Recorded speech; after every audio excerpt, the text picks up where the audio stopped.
Capítulo 5. Oportunidade perdida?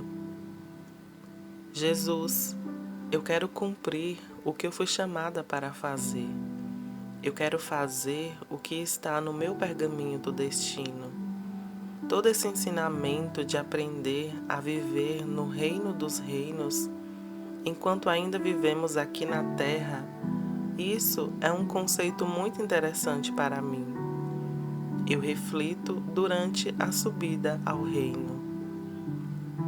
Ouço Jesus rir dos meus pensamentos enquanto ele me cumprimenta. Então, de repente, eu e Jesus somos levados juntos para um caminho. Eu não tinha certeza de onde estávamos. Eu não podia ver nada, somente milhas de distância. Jesus olha em volta e, em resposta aos meus pensamentos, ele diz: essa é uma rocha que ainda será criada. Jesus aponta para a vasta extensão do nada. Então eu vejo um caminho plano no meio dos campos verdes. Não é uma vista muito bonita, mas acredito que quando os campos crescerem, será espetacular. Olhando através do campo, Jesus acrescenta: isso é muito parecido com o que você está experimentando agora. Você pode ter um gosto do que está lá esperando por você. Há muito mais. Assim como esse campo vai se tornar muito mais. De repente, eu pisco os olhos e o campo se transforma em um campo de flores com uma bela região montanhosa como plano de fundo, com muita variedade de flores que surgiam à vida, tantas quanto os olhos podiam ver. Nós dois olhamos para a mudança repentina. E então Jesus continua: isso é como as coisas podem mudar, tão rápido como num piscar de olhos. Não esteja muito preocupada com o local onde você não está, mas tenha em mente onde você vai estar, enquanto você passa tempo aprendendo a se mover no seu rolo do destino. Quando você estiver se aquecendo na nossa presença e assistindo o que fazemos e como o fazemos, você também vai aprender. Com tristeza eu digo: eu acho que o meu problema é que às vezes eu sinto que estou muito para trás por causa de todos os anos que eu perdi. Com um olhar amoroso, Jesus me diz: sim, foram oportunidades não atendidas. No entanto, você não perdeu outras portas abertas. Aprenda com o que você perdeu, para que você não perca o que ainda está por vir. Então nós dois nos dirigimos o olhar para o campo novamente. Eu noto que córregos e até mesmo rios estão fluindo através dele. Até agora eu posso ouvir uma cachoeira de longe. Os pássaros cantam em um coro, uma adoração. Jesus continua a falar. A maioria das pessoas tem oportunidades perdidas porque elas acreditavam nas mentiras do inimigo. Essas mentiras muitas vezes vêm através de pessoas que os amam muito e que também ouviram as mentiras e acreditaram. Para essas pessoas, essas mentiras eram mais reais do que a verdade. A vida dessas pessoas é baseada no que elas veem somente. Então, isso se torna um poder criativo que transforma pensamentos em palavras. E depois, as palavras se tornam uma realidade. Então eu continuo a falar. Eu acho que estou começando a entender. É por isso que as palavras são tão importantes. os pensamentos também. É onde tudo começa. Eu realmente vi ondas de pensamentos, ondas de som aqui na sala do trono e em outros lugares também. Suponho que é assim que você pode ouvir e responder aos pensamentos no céu, correto? Jesus responde: sim, como você tem pesquisado e como você tem visto, os pensamentos criam frequências. No corpo humano, os pensamentos afetam muito a sua natureza física. Essa é a razão pela qual as pessoas muitas vezes acabam tão doentes. Os pensamentos literalmente criam realidades no mundo.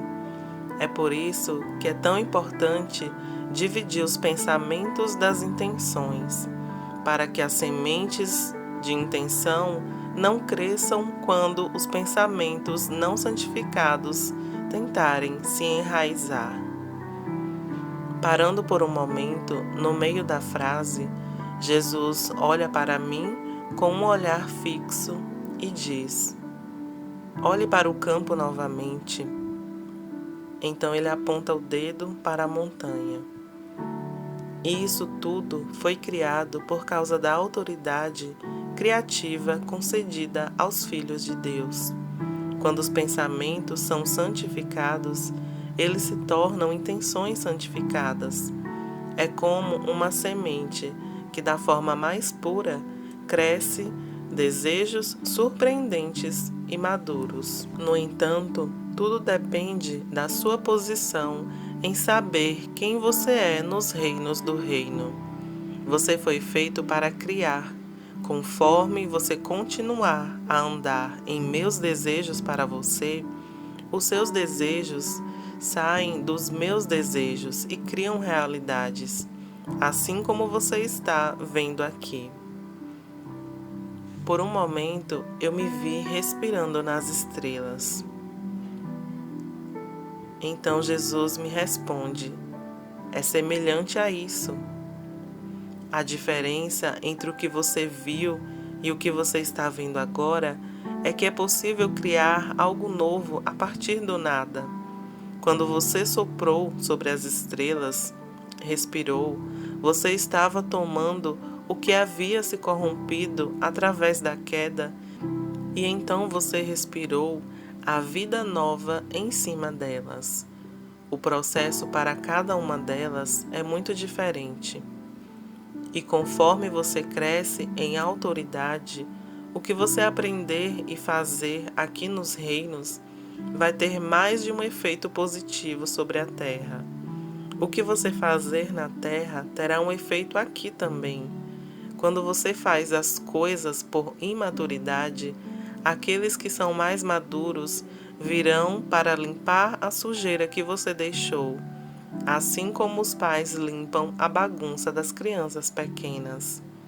Enquanto você se mover em autoridade, fora da maturidade, você estabelece uma nova posição que permite a você mudar o que você foi chamado para fazer como um filho. Estou falando do lado negativo, quando você age como um filho imaturo. Um caos foi formado através de tantos filhos imaturos. Toda a criação está à espera dos filhos maduros. Estão à espera da restauração. Eu entendo agora. Eu sei que isso é verdade. Enquanto nós nos sentamos em silêncio, olhando por cima sobre esse campo que tem crescido, agora em um belo prado cheio de vida, eu reflito tudo o que Jesus disse. Eu e ele estamos perto um do outro, de mãos dadas. Nesse lugar, eu sinto literalmente o amor fluindo dele em mim. Não quero mais sair daqui por tão cedo. A lição desse capítulo. Todos nós sentimos que perdemos oportunidades, fazemos algo estúpido e em seguida passamos um longo tempo nos lamentando sobre o erro. Nos debruçamos com medo de cometer outro erro e então nós simplesmente desistimos.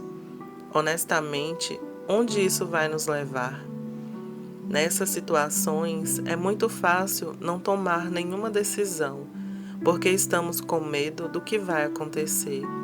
Se fizermos a escolha errada, isso é sobre o medo e o que ele faz em nós. Se não cometermos erros, nós não aprenderemos. Vivemos em uma sociedade que desaprova os erros. No entanto, eu aprendi o máximo com alguns dos meus erros mais estúpidos. Agora que já passei por eles, eu posso rir de mim mesma.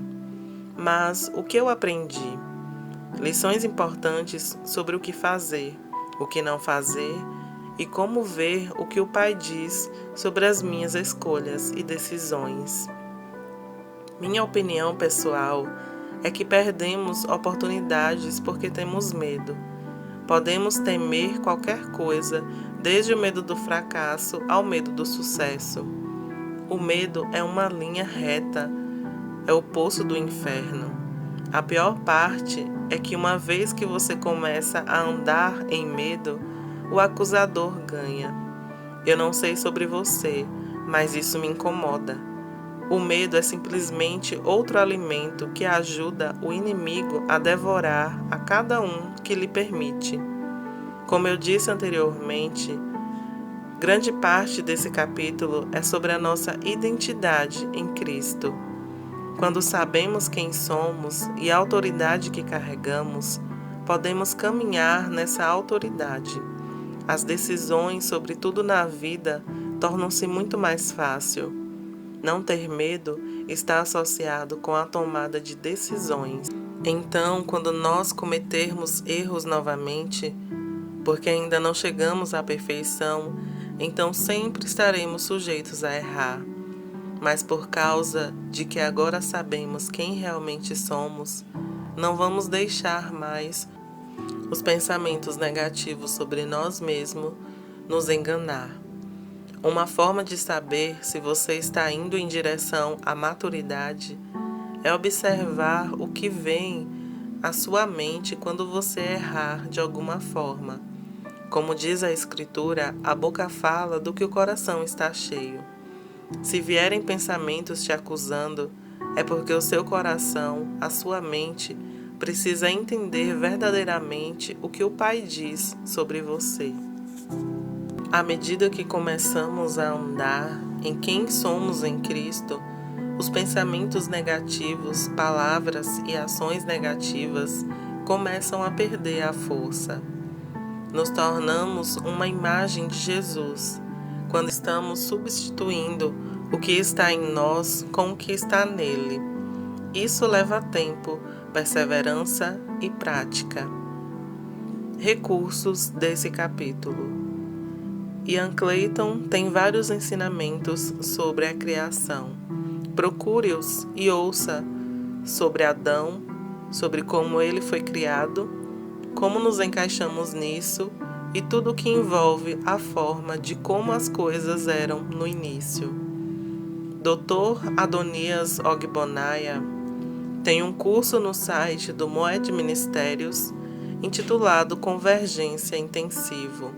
O ensino de Grant e Saman Mahoney está disponível como uma conferência no site do Ministério Moed e é intitulado Prove e Veja.